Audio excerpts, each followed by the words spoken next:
Hi there, welcome back to Jevwood Studios. I'm glad I caught you. We're in the garden today, as you can see.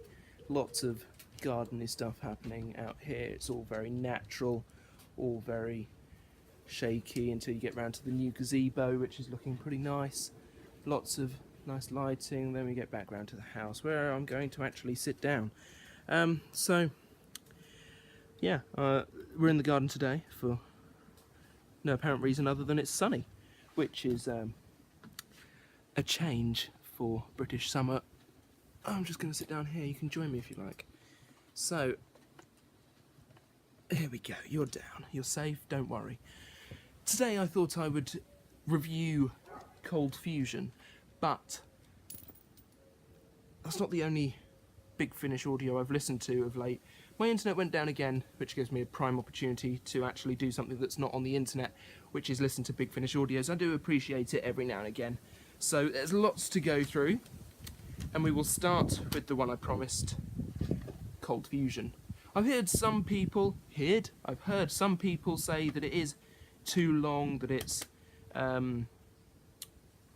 dragged out.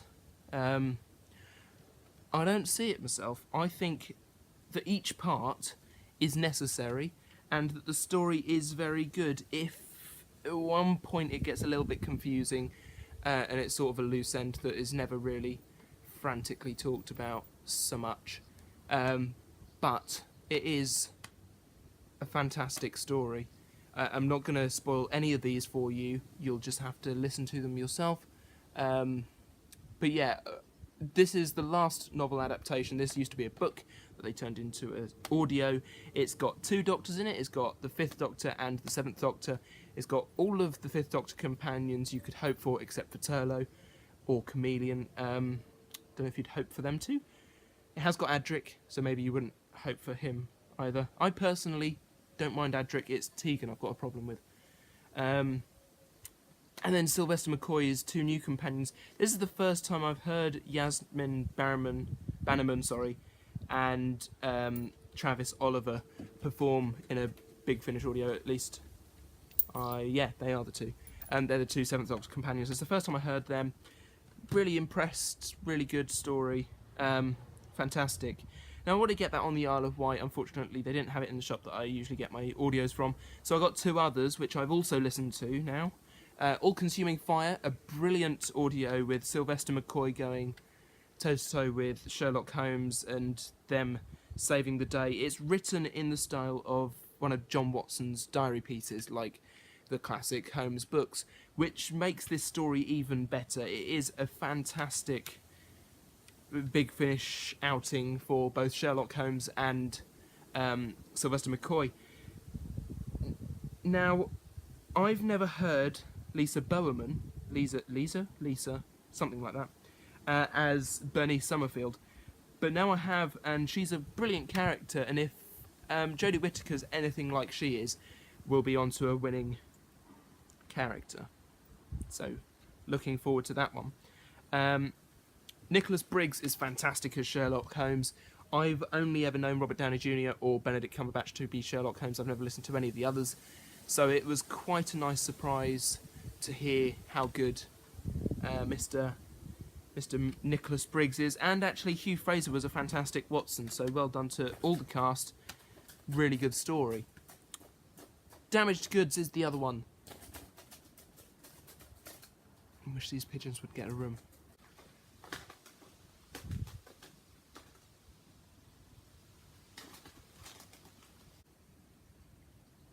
Once again, an outing for Yasmin Bannerman,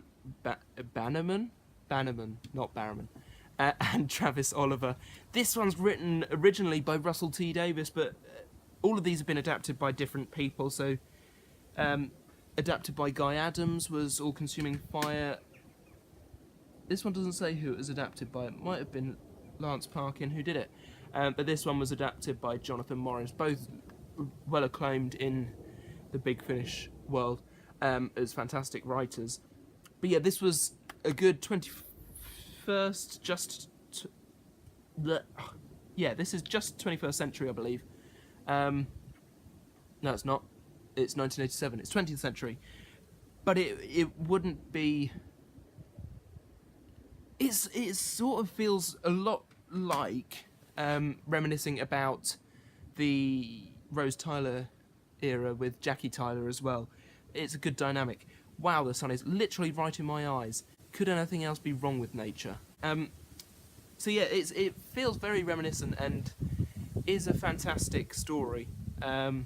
Again, all three of the novel adaptations that I've listened to have been superb. So yeah, well done to them. We're going to move on to what I listened to next, which is Trial of the Valeyard. Now, I just needed an hour-long something to listen to just before a programme came on TV while the internet was down, and this fitted the bill. So I listened to Trial of the Valeyard. I've literally almost just watched Trial of the Time Lord, which is a brilliant Sixth Doctor saga and a redeeming feature for his Doctor. This is also very good. Back in the trial court with the Valeyard being the accused this time, hence Trial of the Valeyard. Yeah, very interesting, if at all canon. I don't think it is, because the Valeyard sort of dropped out of canon now because it's somewhere between his... Well, it's not, because it's somewhere between his 12th and last regeneration, which, as we know, he's gone past 12 now, so we could see a return of the Valeyard one day, perhaps, maybe sometime soon, hopefully, maybe before we lose Mr. Michael Jaston for good, which would be a shame. Moving along, Fourth Doctor, featuring Mary Tam as Romana 1, and David Warner as Cuthbert, I believe his name is.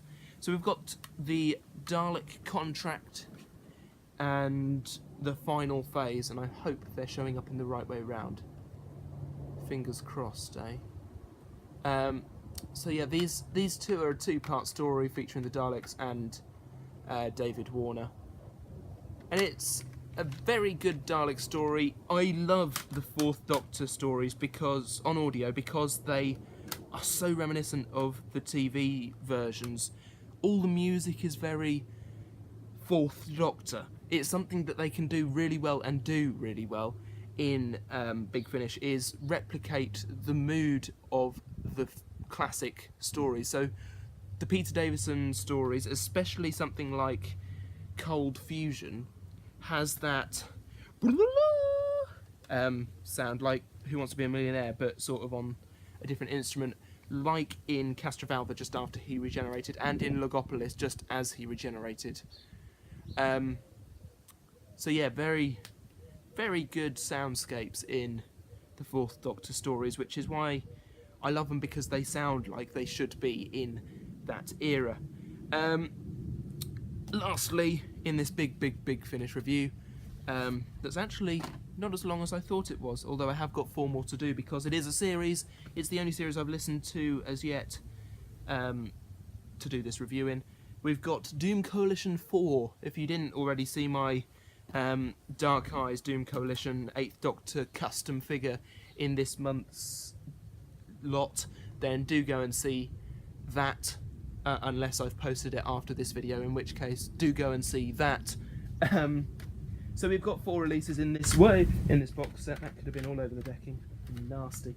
So they do pick up after the events of Doom Coalition 3, possibly the worst Doom Coalition series there was. Doom Coalition 4 redeems. Thank you. So the first one's Ship in a Bottle. They're stuck in some sort of time pod thing, and there is no way out, okay? When they go into this story, there is no way out for them. This ship it's so new that it's not got all the parts on it. It's in bits. It's so new it's not been tested yet. So they've been sent off, the Doctor, Liv, and Helen, into the time vortex within this pod and have to try and escape. That is the story, but they can't because there is no way out. So that is the first one, Ship in a Bottle. Quite a good story. Not my favourite of the set, but very good story. Second one is Songs of Love.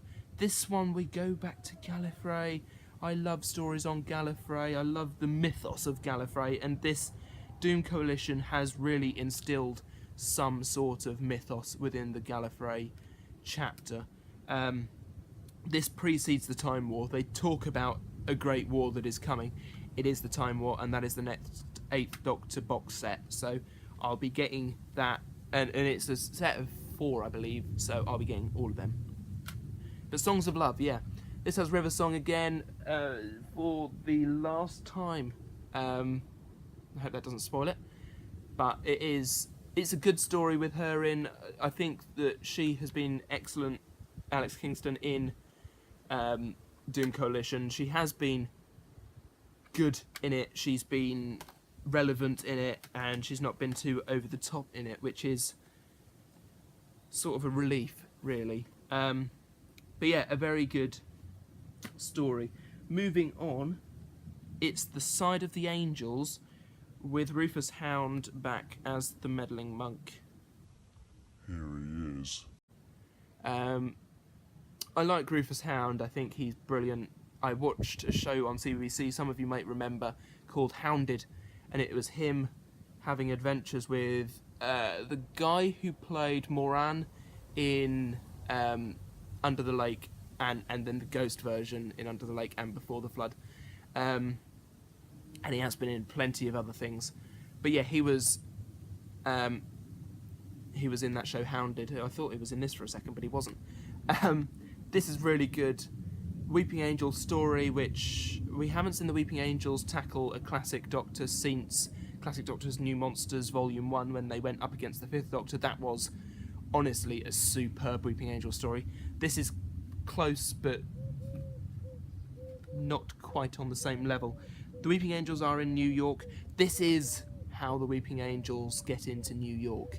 It is in this story we find out, ready for the Matt Smith one later on down the line, which I like. I like the fact that we have a call forward or a call back to how they got there and why they were there.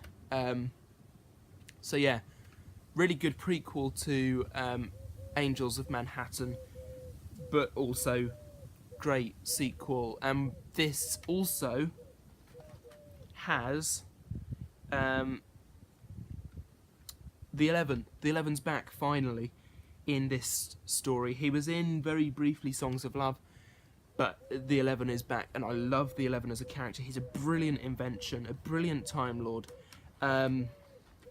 Yeah, and we also have Veclin, who you might know from the War Doctor stories, and we also have Alistra, who's also in the War Doctor stories, almost playing the companion role at the minute in the War Doctor box set. I'm one episode into that. Thoughts? It's good so far, but I won't delve any more into that. That'll be in the next audio week, whether it's another Big Finish review or whether it's a solo outing. I might do it as a solo outing just to pay tribute to John Hurt. Anyway, this is a better time, 9 minutes 30 something or other when I'm looking at this one. Obviously it's longer than that because we had the interruption of the pigeons. Lastly, Mark Bonner. It's all been leading up to this. It is Stop the Clock. The time has arrived, events are in motion, the end of the universe is at hand, and the Doctor and his friends have 1 hour to save eternity, starting now. Really good story, really good way to finish off the lot. Yeah, it is just a fantastic box set is Doom Coalition 4, and that's a great way to finish it in Stop the Clock. And on that note, I'm going to stop the clock, because that is the end of this Big Finish review. I hope you've enjoyed it. Recommendations, all of them. If you want to get into Doom Coalition, I suggest starting at the very beginning. These are good 4th Doctor stories. They are at the end of a series, however. Child of the Valeyard, I'm not sure where this is from, because it's got XI on the side, or XII, sorry, 12 on the side. If you want a novel adaptations, All Consuming Fire is my pick, although Damaged Goods is quite good as well. Cold Fusion, be a true fan. know the stories that surround the Fifth Doctor. It is literally just after Castrovalva, so go there first. The TV Castrovalva. Otherwise, that's all I've got to say, really. Thank you for listening, thank you for watching, and I shall see you next time for something else. Toodles!